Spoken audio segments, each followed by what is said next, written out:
Assalamualaikum warahmatullahi wabarakatuh. Pada video ini kita akan belajar tentang cara memberikan tanggapan terhadap isi dari buku fiksi dan non-fiksi. Yang di dalamnya nanti tentu juga kita akan membahas secara lebih lanjut tentang poin-poin penting apa saja yang perlu muncul dalam tulisan tanggapan yang kita buat atau yang kita sampaikan dari buku fiksi dan non-fiksi yang kita baca. Dalam sebuah karya tulis yang dituangkan ke dalam sebuah buku, tentunya akan disertai dengan beragam komentar tentang isi yang disampaikan dari orang-orang tertentu sebelum dirilis secara resmi. Itulah yang dinamakan resensi, di mana komentar, tanggapan, atau penilaian yang diberikan secara logis atas isi karya atau buku tersebut. Tanggapan terhadap isi buku atau karya tulis tersebut dapat dilakukan dengan mengamati kelebihan dan kekurangan buku, baik fisik maupun non-fisik. Selain itu, bisa juga menyampaikan informasi lain yang diperoleh dari karya tulis atau buku tersebut. Untuk lebih jelasnya, mari kita pelajari secara lebih lanjut bagaimana cara mengomentari isi buku fiksi dan non-fiksi. Yang pertama, mengomentari isi buku fiksi. Tanggapan terhadap isi buku fiksi dilakukan dengan mengomentari unsur-unsur dari buku tersebut. Adapun unsur-unsur buku fiksi yang dapat dikomentari antara lain sampul buku, rincian subbab buku, tokoh dan penokohan, tema cerita, bahasa yang digunakan, penyajian alur cerita, dan nilai-nilai yang terkandung dalam cerita tersebut. Dalam menyajikan tanggapan terhadap isi buku fiksi dapat dilakukan dengan mengajukan beberapa pertanyaan-pertanyaan terhadap unsur-unsur buku tersebut. Dan jawaban dari pertanyaan tersebut dapat dibangun menjadi komentar terhadap isi buku. Adapun contoh pertanyaannya yang dapat dijadikan acuan dalam membuat resensi buku fiksi itu antara lain: yang pertama, bagaimana judul dan tema yang dikembangkan? Apakah ada keunikan dalam pengembangan judul dan tema tersebut? Yang kedua, bagaimana penulis mengembangkan latar cerita? Yang ketiga, bagaimana penulis mengembangkan tokoh dan watak tokoh? Yang keempat, bagaimana pilihan kata yang digunakan oleh penulis tersebut? Dan yang kelima, apakah kalimat-kalimat yang digunakan penulis memiliki keunikan dan kekuatan dalam membangun cerita? Selanjutnya, mengomentari isi buku non-fiksi. Tanggapan terhadap isi buku non-fiksi dilakukan dengan mengomentari unsur-unsur buku non-fiksi seperti sampul buku, rincian subbab buku, judul subbab, isi buku, cara pengarang menyajikan cerita, bahasa yang digunakan, dan sistematika penulisannya. Sama halnya seperti komentar dalam buku fiksi, dalam mengomentari isi buku non-fiksi juga dilakukan dengan mengajukan beberapa pertanyaan-pertanyaan mengenai unsur-unsur buku tersebut. Seperti apa judul dan tema buku yang dibaca, kemudian bidang ilmu apa yang dibahas dalam buku tersebut, yang ketiga garis besar apa yang disampaikan dalam buku, apa isi dari setiap babnya, yang keempat apakah buku tersebut ditunjang dengan gambar atau foto, ilustrasi, tabel dan grafik, dan apakah penunjang tersebut cukup mampu membantu pembaca lebih memahami isi dari buku tersebut. Kemudian, apakah sistematika penulisannya mudah diikuti? Dan yang terakhir, apakah bahasa yang digunakan mudah dipahami?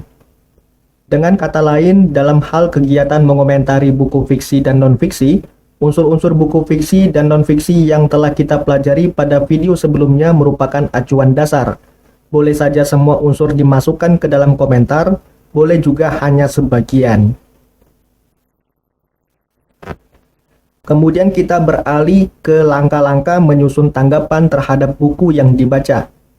Sebuah resensi harus memuat beberapa hal sebagaimana berikut ini. Yang pertama, data buku atau identitas buku. Yang kedua, perlu mencantumkan judul resensi. Yang ketiga, ikhtisar isi sebuah buku. Yang keempat dan yang kelima adalah kelebihan dan kekurangan buku. Dan yang terakhir, perlu mencantumkan kesimpulan dari isi buku yang dibaca. Untuk lebih jelasnya, mari kita pelajari dan kita pahami secara lebih lanjut. Yang pertama, data buku atau identitas buku.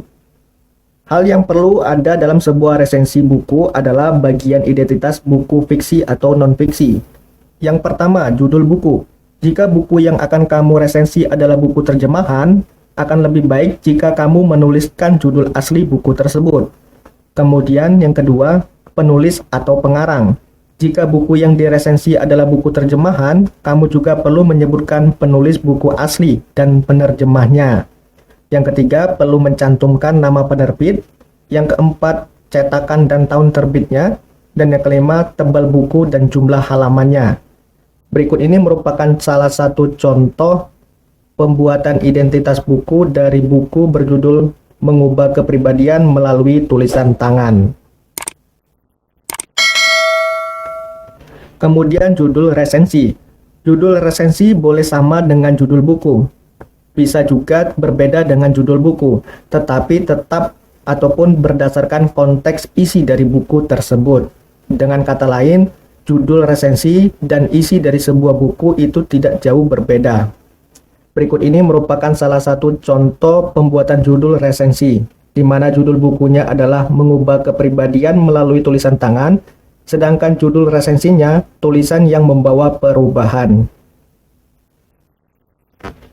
Kemudian yang ketiga, ikhtisar isi buku. Dalam meresensi buku, seorang peresensi harus menulis buku yang hendak diresensi. Ikhtisar adalah bentuk singkat dari sebuah karangan atau rangkuman. Ikhtisar merupakan bentuk singkat karangan yang tidak mempertahankan urutan karangan atau buku asli. Sedangkan ringkasan harus sesuai dengan urutan karangan atau buku aslinya. Adapun hal-hal yang perlu diperhatikan dalam membuat ikhtisar isi sebuah buku adalah sebagai berikut.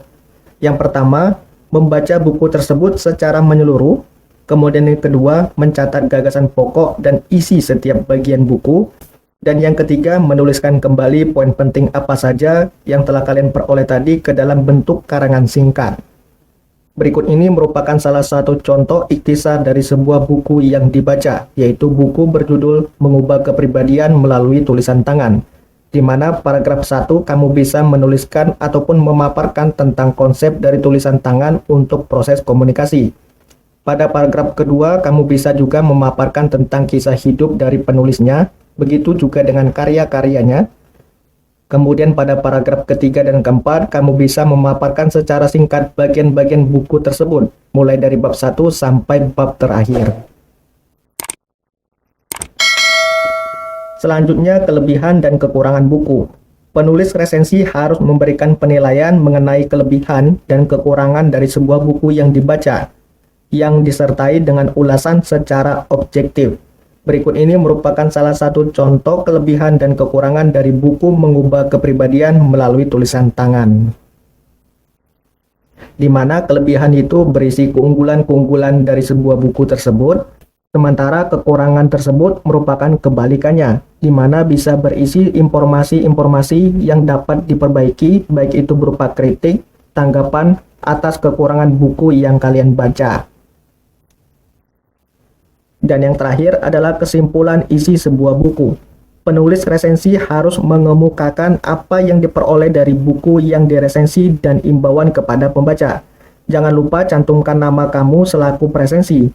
Pada bagian ini, penulis resensi harus dapat menyimpulkan apakah buku itu baik dan perlu dibaca atau tidak. Berikut ini merupakan salah satu contoh dari kesimpulan yang bisa dibuat berdasarkan buku Mengubah Kepribadian Melalui Tulisan Tangan, di mana isinya itu berupa kesimpulan-kesimpulan dan juga kesimpulan akhir apakah buku ini menarik dan menjadi rekomendasi untuk dibaca atau tidak.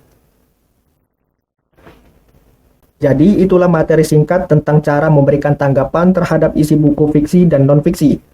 Jika ada pertanyaan, kamu bisa sampaikan pertanyaanmu itu pada bagian komentar video ini. Dan apabila kamu menyukai video ini, silakan like dan share video ini kepada teman-temanmu. Saya tutup pertemuan ini, kita ketemu lagi pada video-video saya selanjutnya. Wassalamualaikum warahmatullahi wabarakatuh.